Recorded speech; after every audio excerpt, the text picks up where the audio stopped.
Hey, what's up guys? Drew here over at Rev Hyper Outdoors, and I am with Will from the Adventurous Gentlemen, and we're going to be knocking out some videos today. So stick around because I've got a pretty awesome mod for anyone who's got a Mora knife. Now I just pause, and then I'll cut it here and put my intro in.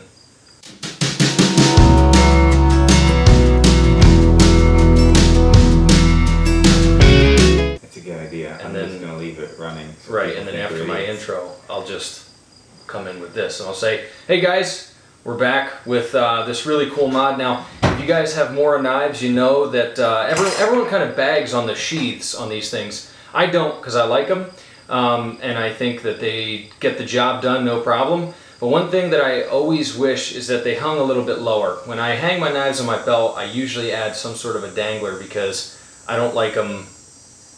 I don't know, you're trying to bend and this thing's poking you and all that stuff. Everybody likes a good dangler, right? Dangler. So, some people have come up with some cool things. You guys ever looked at the back of these Mora sheaths and you've seen this weird little hole system they got? Well, it's kind of common knowledge in the Mora world now, but these are for clipping on your overalls or those buttons if you have like the waterproof bibs. Who didn't know that? Yeah, everyone knows that. Everyone knows that. It's on the internet. There's a company that, I don't know if you guys remember, if you watch the channel for a long time, one of my favorite fire starters of all time was made by Mission Preparedness. Here's their card, and I'll put their info in the description box below. But it's a really cool company, veteran owned and operated, and they started making these clips. They took these spring steel clips, and they work really good, and they just started slapping buttons on them. So you can clip this onto your belt, and then clip this right into your Mora. I'm actually going to do this one. This is a smaller one. It's easier to get on and off. But it clips in there, and then you've got yourself your very own dangler. A dangler mod. So when you sit down, this thing will hang level, and it won't be stabbing you in the leg. It won't be pushing on you. It won't be poking you in the gut if you have a little bit that hangs over your belt. Let's talk about that sheath though, because you said you liked it, and honestly, it's, to me, just one step more terrible than the Essie sheaths. Which, no offense to Essie, because I love the company and I love your knives, but the sheaths could use some Kydex. And to me, that's just like a big, I don't know what to compare. Yeah, it's plastic. It's a plastic sheath, and people say that they're ugly, but the retention is good. They don't pop out. They don't wiggle. They don't make noise. I mean, I guess it does. I paid $14 for a good sharp knife, not true. For an awesome That's sheath, true. You know what I mean? But what separates this from a piece of cardboard? Well, obviously, a piece of cardboard, knife's going to poke right through and kill you. You know, this is sleek and svelte and efficient. Sleek and svelte. Something like that. You know what, though? I'll give it to them because it's made in Sweden. I bet it costs a little bit more to make it in Sweden than it would have this sheath made in China. So I'll give you that. It does do everything a sheath should do. And when you mention it, adding that mod to this sheath drastically improves it. What it really? Do you know what they charge for that thing? These are not expensive. Of course, I knew you were going to ask that, and I just had a total like brain. $1,000. Yeah, it's a grand. So it's no. I want to say these are like $5 or $8, something like that. Almost double the cost of your knife. It's less than half the price. But I'll tell you, for me, these are totally worth it because you can buy one of those, and since you can only carry one more at a time, you buy a couple of these and you just switch it in between your knives. Now, the one thing that I can say about them, even with this larger diameter one here, with my Mora Bushcraft Orange, this has a bigger slot in there, and this doesn't quite lock in like the way I would want it to. Now, the Mora Bushcraft series, they've already got, you know, they already kind of rotate, and they're kind of got their own dangler thing going on. So this isn't going to work for that, but for the companion and for the 511 and for my Fieldcraft Q and for my Mora carving knives, all those sheaths that it comes with, this does click in. And it's a good positive feel. It's not going to bounce out of there. And this one, the larger diameter, is even more secure. It's almost difficult to get out. But I think it's an excellent mod for your Mora. And these guys over at Mission Preparedness, it's just super small. It's like a father and son deal, and they're cool guys. And the spring steel has pretty good retention. You can see the way this is shaped. It's gonna grab the bottom of your belt. It's not gonna just pop off easily. So definitely something that I think is a worthy investment if you own a Mora knife, and most of you probably do because they are awesome. Unless, of course, you're like me and you wear, overalls 95% of the time. Yeah, so. if you have overalls, then you're not gonna need this. You don't need it. But for those of us who aren't that fashion forward, Neanderthals. Yeah, you can grab one of these pocket clips. Now let's talk about the Mora a little bit. Give people a little more than they can see on this show. Would you say the Mora is the best fixed blade knife under $50? Yes. Would you say it is the best fixed blade knife under $75? Well, see, it's hard. I don't know. That $25 started to make a real difference. Best looking, no.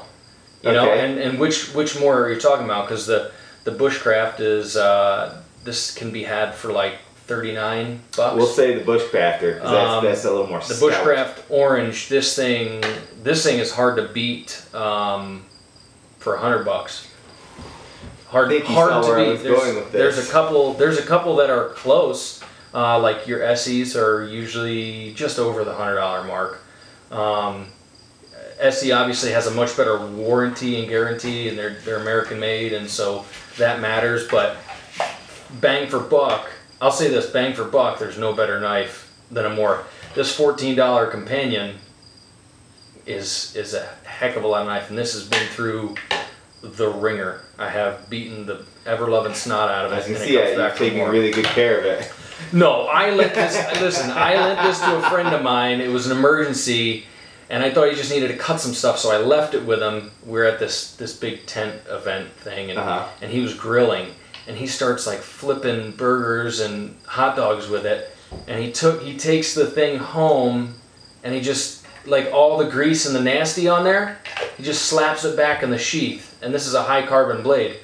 And I get it back like 2 weeks later, and you can see all like the corrosion and stuff. I mean, I scrubbed it off. He's just doing a little pitting for him. Just a little custom pitting. Just like a custom finish on a knife. I was like, dude, thanks for the patina. Yeah, free but, charge. You know, I hit it with some 00 steel wool, and she's good to go. I sharpened it up, obviously, because corrosion on the edge is never a good thing. If you're worried about that, get the stainless. And that actually brings me to a point. So you're saying best bang for the buck, maybe even the best knife ever made for under $100 is this orange or the Bushcraft Black, which is the carbon blade. If you prefer carbon, I think it's an extra $6-8 over this. But yeah, those two, and now even the Garberg is under $100, I believe, which is their full tang, like super beast mode, top of the line. That's under $100 now, and that is easily the best knife under $100, probably under $150. And fixed blade. What to you? I know we've talked a lot about knives on here. Yeah. Believe it or not. Hard to believe. Odd. What makes this such a great deal for the price? What makes this better? You know what? Feel the grip on that thing. I love this grip. I'm going to be honest. Yeah, it's they are never going to like win beauty contests. You know, like they just won't. No, this is one of the ugliest knives. No, sure. like, you know, like my Enzos are gorgeous comparatively. Beautiful knife. You know, but this thing, it's good steel. I love the Scandinavian edge. It's easy to sharpen on a stone. The grips are fantastic. And you want to talk about, like, for hunting and stuff, when we did our hunting knives, I neglected to bring these like an idiot. But the rubberized grip on these is really good when your hands get wet. And this thing, when you drop this in the woods, you're going to find it. Now, the companions come in other colors too, so if you only got $15 for a knife, these come in other colors. So you say that's the best $15 knife? Yeah, this is probably the best. I mean, this thing's bomb. We should do a testing video on this, where we make really great ninja sounds. I've done all kinds of cool stuff with them, and they just, like, you can't kill them. and those bushcrafts come with a super sharp spine for ferro rods and making scrapings and stuff. I mean, they're good. There you go. There you go. They're good. And the other thing is like when you lose one, if you lose one, you're not gonna freak out and like, you know, lose like a week's worth of sleep over it like you would with some of these $200-300 blind horse knives and stuff like that. You know, you lose a $14 knife and it's like, well, that stinks. It was a good knife, but I'm all right. No hearts will be broken. I've got 4 more at home. You know what I mean? Moras are not heartbreaker Yeah, knives. no, they're not. Garberg's getting close to heartbreaker version, but you know, these are good, man. And with these clips on here by Mission Preparedness, huge upgrade in my opinion. Really allows me to carry the knife the way I prefer to. You're now investing in your Mora. You just took one of the best knives and made it better. Mind blown. There you go. Well, I think that's all we have to say on this matter. Next topic. Next topic. We're going to make some more videos. Hey, guys, thanks for watching. Don't forget to tune in to Will's podcast on theadventurousgentlemen.com. Unless you don't like sadness, because it's nothing but sadness and sorrow. Did you change it from the last time I was there? Because last time it wasn't. Yeah, we had an overhaul. Oh, okay, good. Very Tim Burton. Very, very depressing now. Good. Yeah. Hey, look, guys. That's it for today. So don't forget to thumbs up and subscribe. God bless you guys as always. And I will catch you next time. And today's encouraging word, I'm going to go with the little theme of mission preparedness. Always be prepared. Always have something on you. And physically it's good, you know, always have something, you know, a knife, a flashlight, a pen, stuff like that on you. But more importantly, you should be prepared for the important things. You should be prepared in your life if your life was to be over. Be prepared, you know, get right with God and make sure that your family is provided for because those are incredibly important things. So, you know, pick up the word, it'll change your life. Read God's Word, get right with Him, talk to Him, have a conversation with Him, and make sure that you are prepared for whatever happens. But don't mention my name because I owe him a whole lot of stuff right now. We'll talk about that off camera. Thanks for watching, guys. God bless, and I will catch you next time.